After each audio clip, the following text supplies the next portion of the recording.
kwento ng isang lalaki na sa social media nakilala.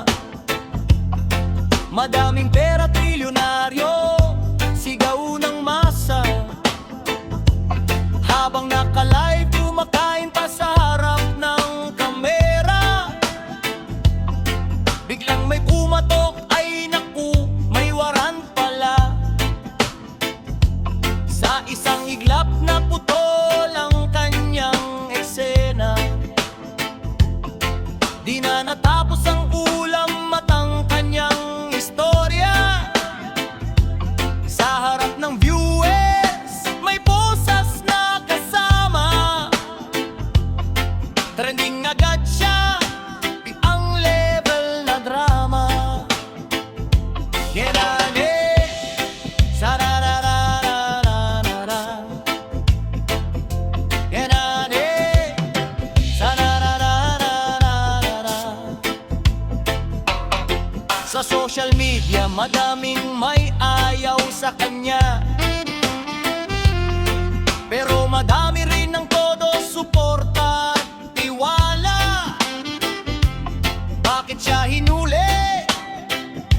Tanong ng madla. May nakaalitan daw isang sikat na vlogger pa. Nagkademandahan, nagkainitan ng salita. Post dito, post doon, parang teleserye sa umaga. Sa dami ng comments, di mo na alam ang tama. Keyboard warriors, lahat may opinion na dala. Si ate girl, galit na galit, parang sasabog sa init. Tinawag siyang bobo, mabaho, sabay dirty finger, mabilis. Pero sino nga ba ang tama? Sino ang may mali? Sa batas dapat pantay, mayaman man o hindi.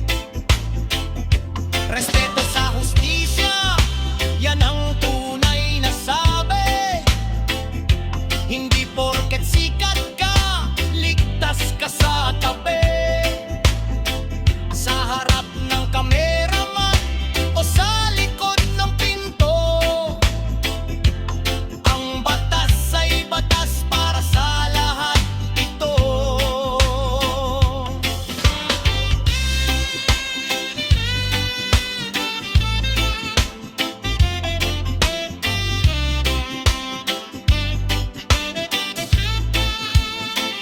Pagkatapos hulihin, media agad ang tawag.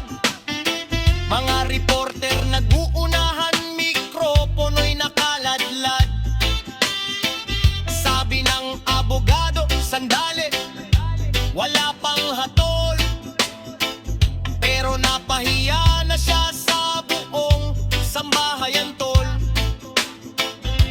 Tanong ng marami, tama ba ang eksena? Kailangan bang live pa ang bawat problema? Tama ba? Tama ba? Paulit-ulit na tanong. Sa korte ba ang sagot o sa comment section?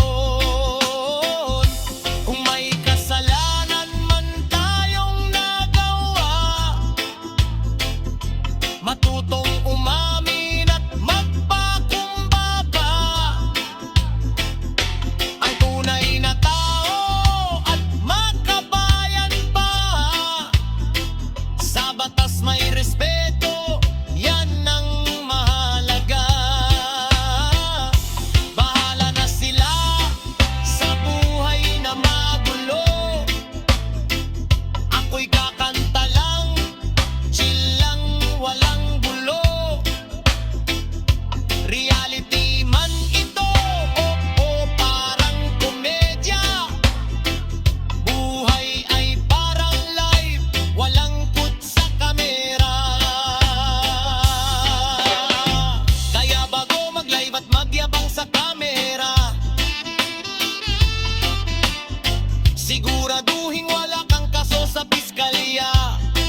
Tira